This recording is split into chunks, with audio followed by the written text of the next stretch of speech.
cada adversidad, cada fracaso y cada angustia llevan consigo la semilla de un beneficio equivalente o mayor.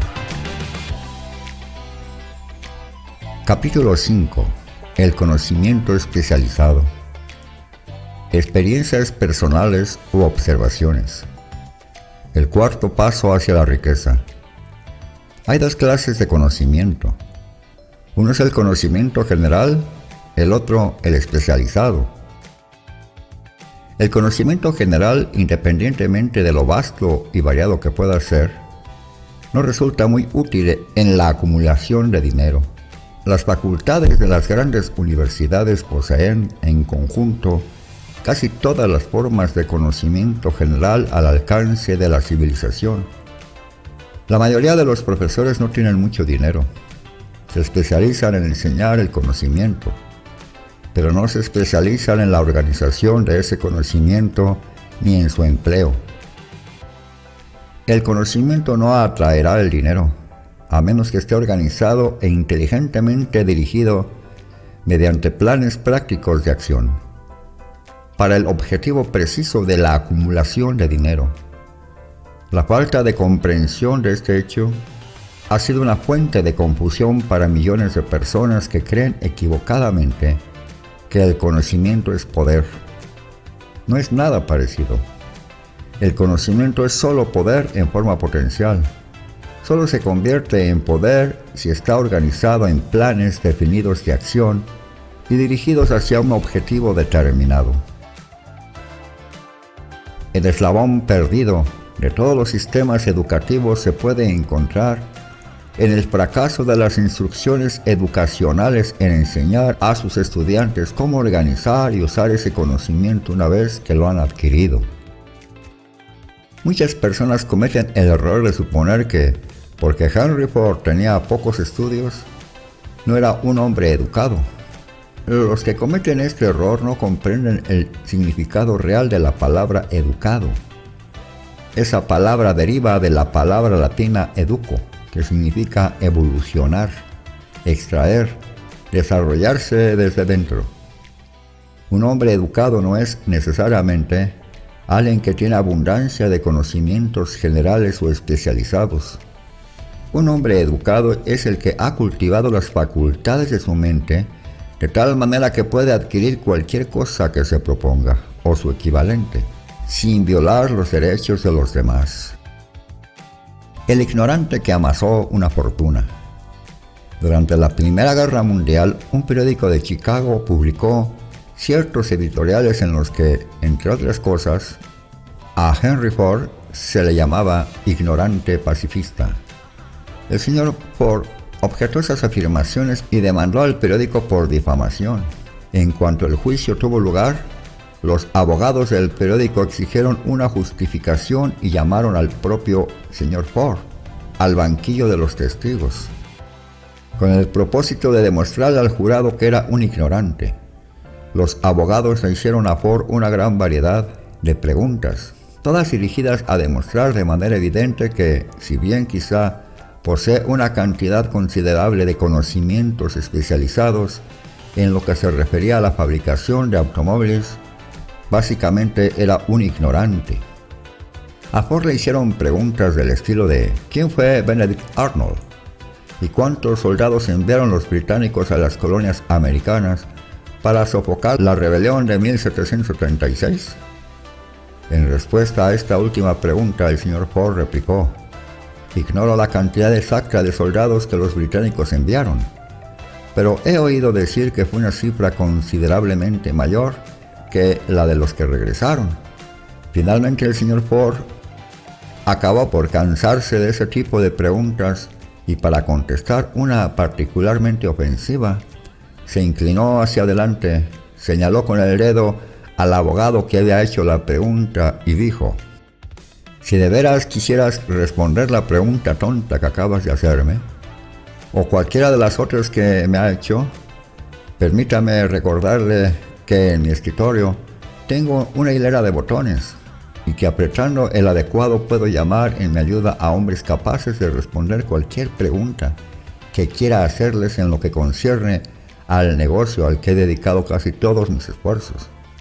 Ahora dígame, ¿para qué necesito llenarme la cabeza con conocimientos generales con el fin de contestar preguntas, cuando dispongo de hombres a mi alrededor que puedan proporcionarme cualquier conocimiento que les pida? Indudablemente esa fue una respuesta con mucha lógica, y dejó confundido al abogado.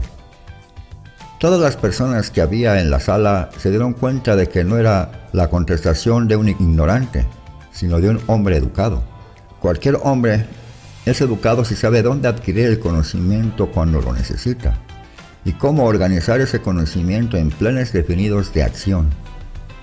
Mediante la asistencia de sus grupos de Mastermind, Henry Ford tenía a su alcance todo el conocimiento que necesitó para convertirse en uno de los hombres más ricos de los Estados Unidos. No era esencial que tuviese esos conocimientos en su propia mente. Usted puede obtener todo el conocimiento que necesite. Antes de que pueda estar seguro de su capacidad para transmutar el deseo en su equivalente monetario, usted necesitará conocimientos especializados del servicio, mercancía o profesión que se propone ofrecer a cambio de su fortuna. Quizá necesite mucho más que conocimientos especializados de los que tiene capacidad o inclinación para adquirir, y, en ese caso, podrá superar su debilidad a través de la ayuda de su grupo de Mastermind.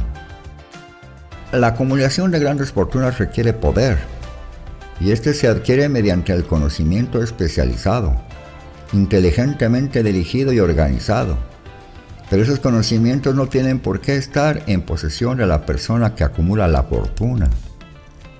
El párrafo precedente debe dar ánimo y esperanza al hombre con la ambición de acumular una fortuna que no ha adquirido la educación necesaria para emplear ese conocimiento especializado, como probablemente necesite.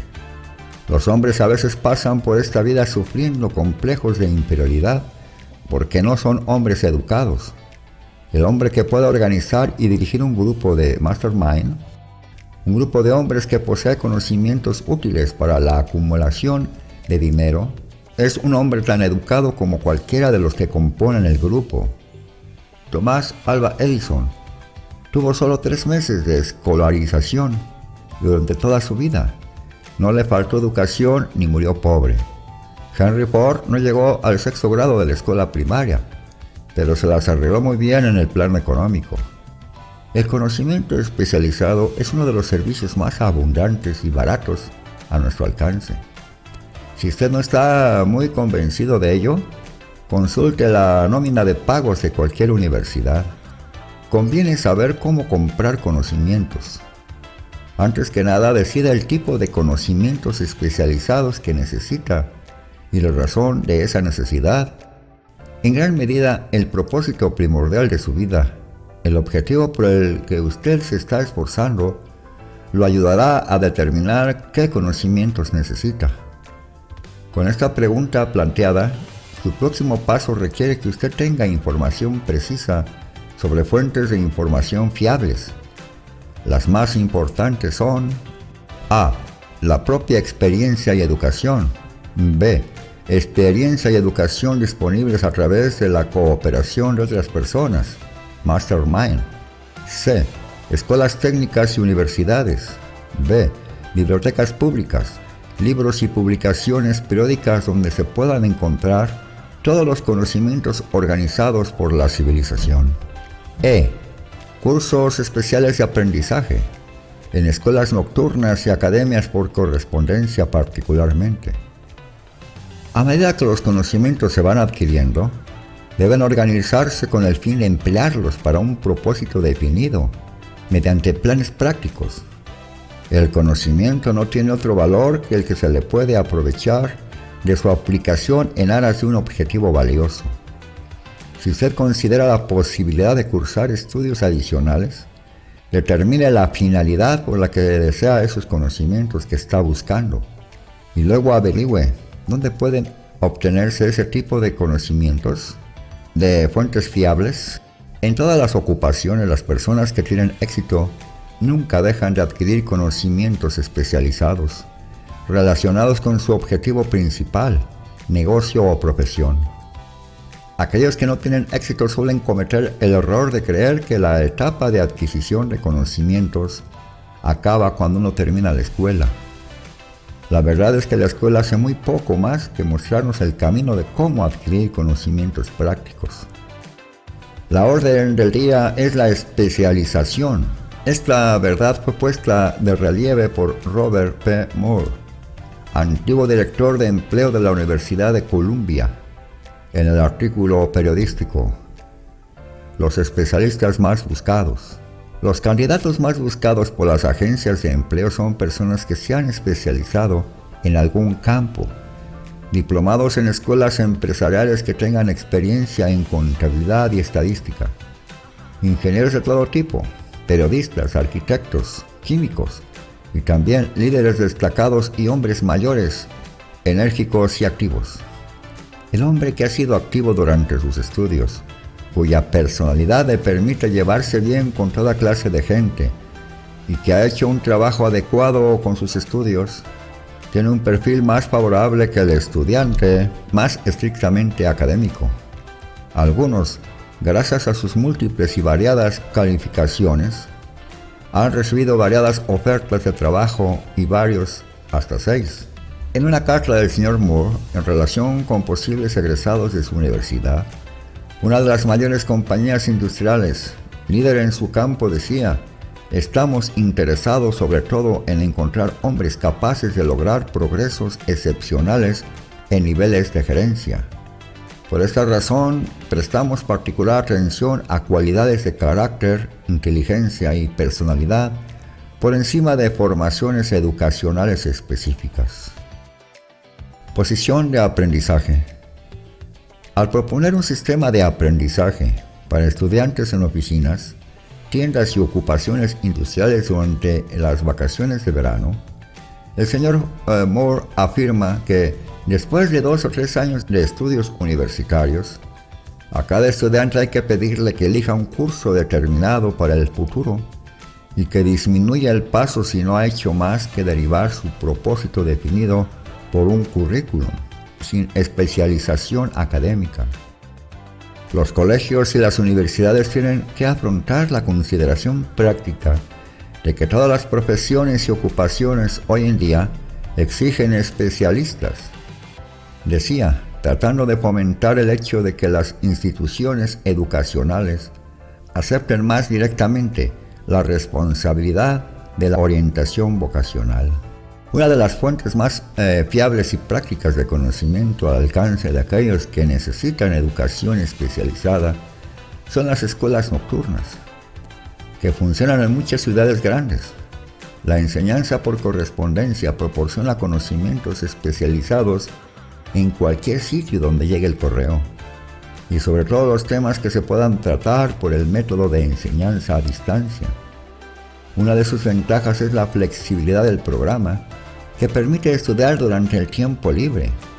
Otra ventaja de trabajar en casa, si se ha elegido una academia adecuada, es el hecho de que la mayor parte de los cursos que las academias de enseñanza por correo ofrecen incluyen generosos privilegios de consulta que pueden ser muy valiosos para el que necesita conocimientos especializados.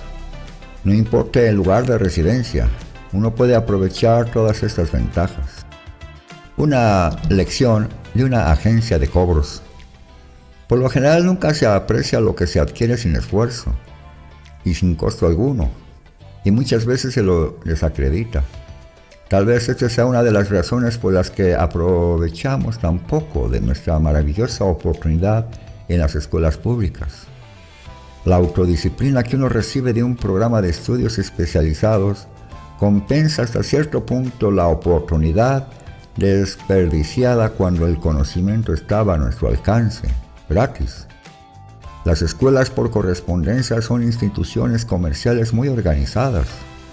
Sus tarifas de matrícula y de enseñanza suelen ser tan bajas que se ven forzadas a insistir en la puntualidad y obligatoriedad de los pagos.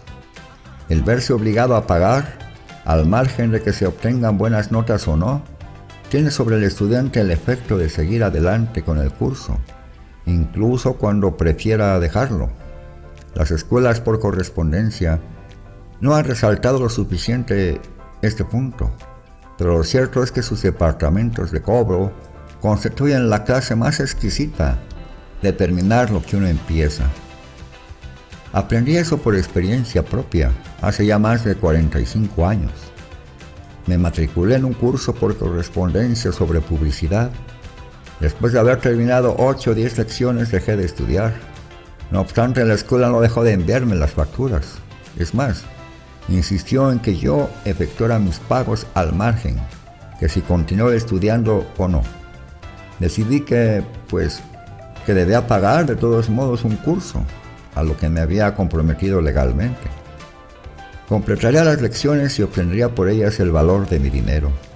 En aquellos momentos tuve la impresión de que el sistema de cobro de la escuela estaba demasiado bien organizado. Pero más tarde aprendí en la vida que eso formó una parte valiosa de mi entrenamiento, para la cual no había tenido que pagar nada. Al verme obligado a pagar, seguí adelante y terminé el curso en cuestión. Más tarde, descubrí que el eficiente sistema de pago de aquella escuela también fue provechoso para mí, puesto que acabé por recuperar con creces el dinero pagado, ganándolo gracias al curso de publicidad que había terminado tan de mala gana. El camino hacia el conocimiento especializado. Se dice que en Estados Unidos existe el sistema de escuela pública mayor del mundo. Una de las cosas más extrañas acerca de los seres humanos es que solo valoramos aquello que tiene un precio. Precisamente porque son gratuitas, las escuelas y bibliotecas públicas gratuitas de Estados Unidos no impresionan a la gente. Esa es la razón principal por la que a muchas personas les parece que es necesario adquirir conocimientos adicionales después de haber abandonado la escuela e iniciado la vida laboral. También es una de las razones principales por las que los patrones dan una mayor consideración a aquellos empleados que se matriculan en cursos por correspondencia.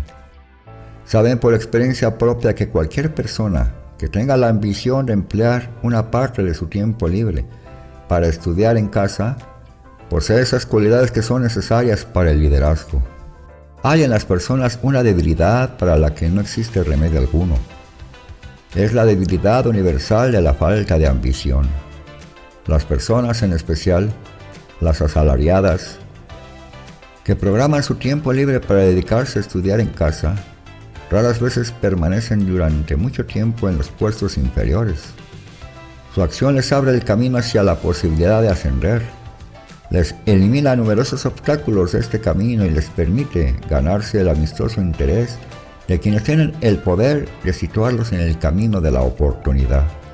El método de estudiar en casa para obtener conocimientos resulta especialmente adecuado para las necesidades de las personas asalariadas que, tras haber abandonado la escuela, sienten la necesidad de adquirir conocimientos especializados. Pero que no disponen de tiempo libre para volver a la escuela. Stuart Austin Weir se preparó como ingeniero de la construcción y siguió esta línea de trabajo hasta que la depresión limitó su mercado al punto de que ya no podía ganar los ingresos que necesitaba. Entonces hizo un inventario de sí mismo y decidió cambiar de profesión y pasarse al derecho. Volvió a la escuela y siguió cursos especiales mediante los que se preparó como abogado mercantil. Completó su preparación y pasó los exámenes finales para obtener el título. A partir de ahí no tardó en labrarse una carrera muy lucrativa con la práctica de la abogacía. Solo para dejar las cosas bien claras y para anticiparme a las justificaciones de quienes dirán: yo no podré ir a la escuela porque tengo que mantener una familia, o bien, soy demasiado viejo para esas cosas. Añadiré que el señor Weiner tenía más de 50 años y estaba casado cuando regresó a la escuela a estudiar.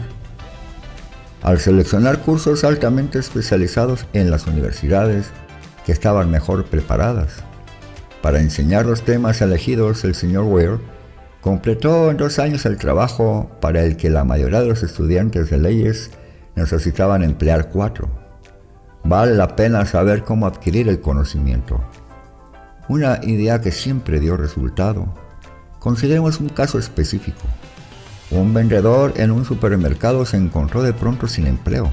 Como tenía un poco de experiencia en contabilidad, se matriculó en un curso de contabilidad especial.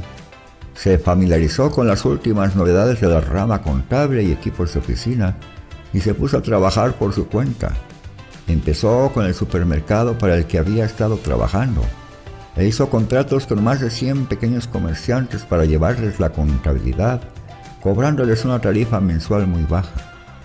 Su idea era tan práctica que pronto empezó a prepararse una oficina portátil en un pequeño camión de reparto, equipado con máquinas modernas de teneduría de libros. En la actualidad dispone de una flota de estas oficinas rodantes y cuenta con un extenso equipo de ayudantes, y así puede proporcionar a los pequeños comerciantes un servicio de contabilidad equivalente a los mejores a un precio muy bajo. El conocimiento especializado, sumado a la imaginación, fue el ingrediente de este negocio peculiar y provechoso. El año pasado el propietario de este negocio pagó en impuestos sobre la renta casi 10 veces más de lo que en el supermercado donde trabajaba pagó por impuestos. El comienzo de ese provechoso negocio fue una idea. Ya que yo tuve el privilegio de proporcionarle esa idea al vendedor sin empleo, me tomo ahora el privilegio aún mayor de sugerir otra idea que tiene la posibilidad de ingresos todavía mayores. Esta me la sugirió el vendedor que dejó las ventas para vender el negocio de la contabilidad en bases de mayorista. Cuando le sugerí ese plan como solución a su problema de desempleo, exclamó enseguida: «Me gusta la idea, pero no sabría cómo convertirla en dinero».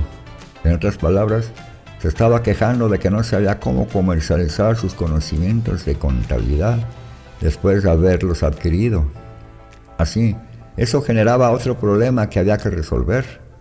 Con la ayuda de un joven mecanógrafo que podía escribir toda la idea, preparó un librito muy atractivo donde se describían las ventajas del nuevo sistema de contabilidad. Las páginas se hallaban cuidadosamente mecanografiadas y pegadas en un álbum que se usaba como una especie de vendedor mudo, donde la historia de ese nuevo negocio se relataba con tanta eficacia que muy pronto su propietario empezó a tener más clientes de lo que podía atender.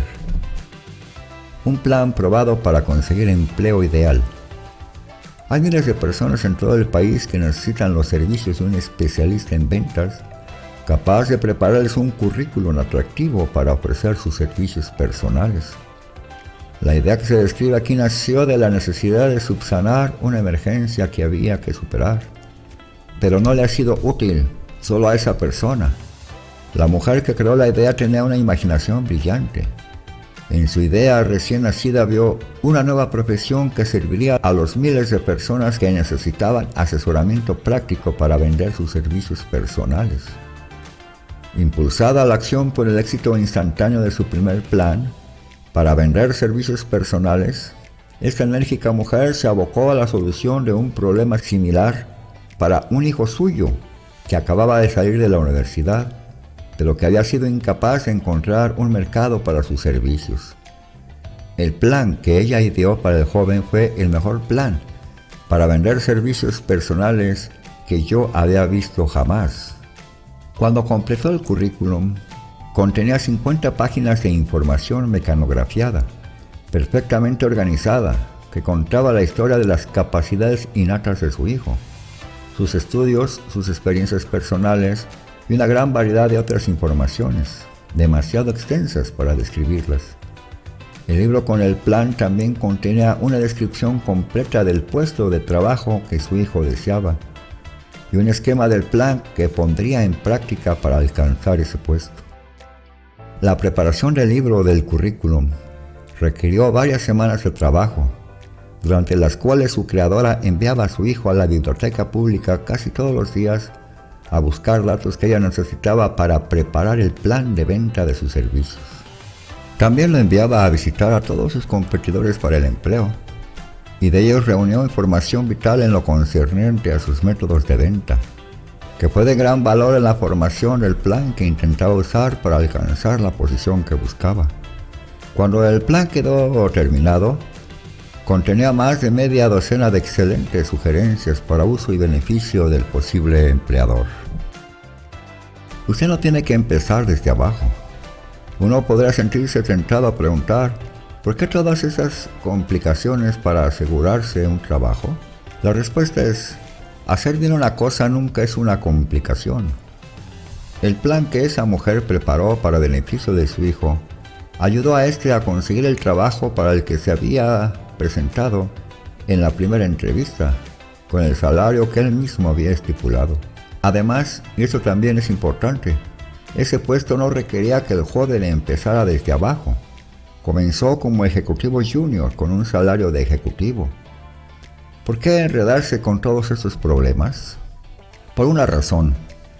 La presentación planificada con que este joven solicitó ese trabajo le ahorró no menos de 10 años de tiempo que le hubiera hecho falta para llegar al puesto desde el que ahora empezaba si se hubiese empleado desde abajo y forjado su camino hacia el ascenso.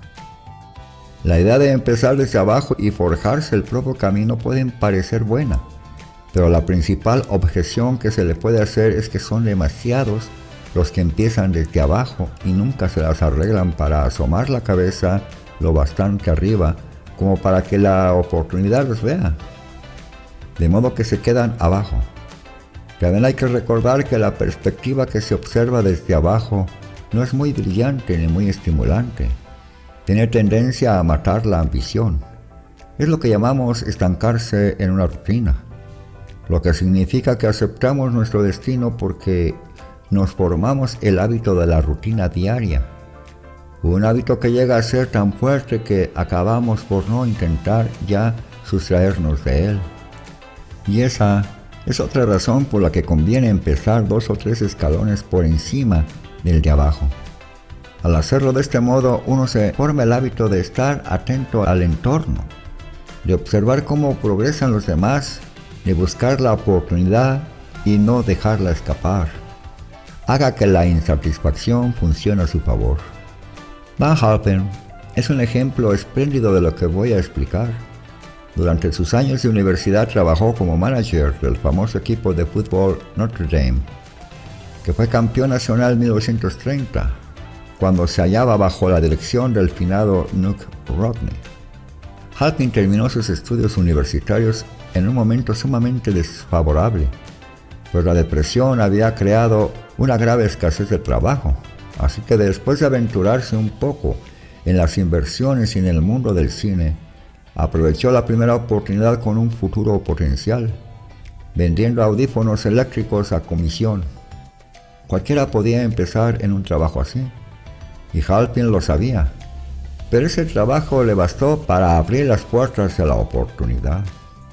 Durante casi 2 años siguió haciendo lo mismo a disgusto, y nunca hubiera progresado si no hubiese hecho algo con respecto a su insatisfacción. En un principio aspiró al puesto de gerente de ventas de su compañía y obtuvo el trabajo. Aquel paso hacia arriba lo puso lo bastante por encima de los demás como para permitirle ver una oportunidad todavía mayor. Además lo colocó en un lugar donde también la oportunidad podía verlo. Alcanzó una cifra tan elevada de ventas de audífonos que A.M. Andrew, el director principal de Dictograph Products Company, una empresa competidora de la compañía para la que Halpin trabajaba, quiso conocer a ese hombre llamado Dan Halpin, quien estaba quitándole tantas ventas a Dictograph Company. Mandó llamar a Halpin. Cuando la entrevista terminó, Halpin era el nuevo gerente de ventas de la Acoustic Division. Entonces, para poner a prueba la entereza del joven Halpin, Andrew se fue durante 3 meses a Florida, dejándolo solo para que nadara o se hundiera, pero no se hundió. La filosofía de Knute Rockne de que todos adoran al ganador, pero no tienen tiempo para el perdedor, lo inspiró para esforzarse tanto en su trabajo que lo eligieron vicepresidente de la compañía, un puesto que muchos hombres estarán muy orgullosos de alcanzar tras 10 años de leales esfuerzos. Halpin consiguió eso en poco más de 6 meses. Uno de los puntos importantes que intento destacar con esta filosofía es que escalamos hasta las posiciones más elevadas o nos quedamos abajo debido a condiciones que podemos controlar si deseamos controlarlas. Sus socios pueden no tener precio. También estoy tratando de poner de relieve otro asunto, y es el siguiente. Tanto el éxito como el fracaso son, en gran medida, el resultado del hábito. No me cabe la menor duda de que la estrecha asociación con Dan Halpin, con el mejor coach de fútbol en los Estados Unidos, plantó en la mente de Halpin el mismo tipo de deseo para sobresalir y superarse que hizo de Notre Dame un equipo mundialmente famoso. Desde luego hay algo en la idea del culto al héroe que resulta útil, siempre y cuando uno venere a un ganador. Mi creencia en la teoría de que las asociaciones comerciales son factores vitales, tanto en el fracaso como en el éxito, fue claramente demostrada cuando mi hijo Blair estuvo negociando con el señor Halpin su puesto de trabajo. Halpin le ofreció un salario inicial de más o menos la mitad de lo que hubiera obtenido en una compañía rival. Yo ejercí mi presión como padre para inducirlo a aceptar su trabajo junto a Halpin, porque soy convencido de que la estrecha asociación con alguien que se niega a comprometerse con circunstancias que no son de su agrado es un bien que nunca se puede calcular en dinero. Estar abajo es hallarse en un sitio pesado, inaprovechable y monótono para cualquiera. Por eso, me he tomado tiempo para describir la forma en que los comienzos desde abajo se pueden eludir con una educación planificada. Haga que sus ideas rindan beneficios por medio del conocimiento especializado. La mujer que preparó el plan de ventas de servicios personales para su hijo recibe ahora cartas de todas partes del país en las que le piden su cooperación para preparar planes similares para otros que desean vender sus servicios personales por más dinero. No debe suponerse que su plan consista solo en una política de ventas inteligente, mediante la cual ayuda a hombres y mujeres a pedir y recibir más dinero por los mismos servicios por los que hasta ahora había ganado menos. Se hace cargo de los intereses del contratante, además de los del vendedor de los servicios personales, y prepara sus planes para que el empleador reciba un valor rotundo por el dinero adicional que paga. Si usted tiene imaginación y busca una salida más aprovechable para sus servicios personales, esa sugerencia puede ser el estímulo que ha estado buscando. La idea es capaz de proporcionarle unas entradas mucho mayores de las del médico, el ingeniero o el abogado estándar, cuya educación ha requerido varios años de universidad. No existe un precio fijo para las buenas ideas. Detrás de todas las ideas hay conocimientos especializados. Por desgracia, para aquellos que no encuentran riqueza en abundancia, el conocimiento especializado es más abundante y se adquiere con más facilidad que las ideas. Debido a esta verdad universal, hay una gran demanda y oportunidades cada vez mayores para las personas capaces de ayudar a hombres y mujeres a vender ventajosamente sus servicios personales. La capacidad entraña imaginación, cualidad necesaria para combinar los conocimientos especializados con las ideas en forma de planes organizados, pensados para alcanzar la riqueza. Si usted tiene imaginación, este capítulo puede presentarle una idea que alcance para servirle como comienzo de las riquezas que desea. Recuerde que la idea es la pieza principal. Los conocimientos especializados se pueden encontrar a la vuelta de la esquina, de cualquier esquina.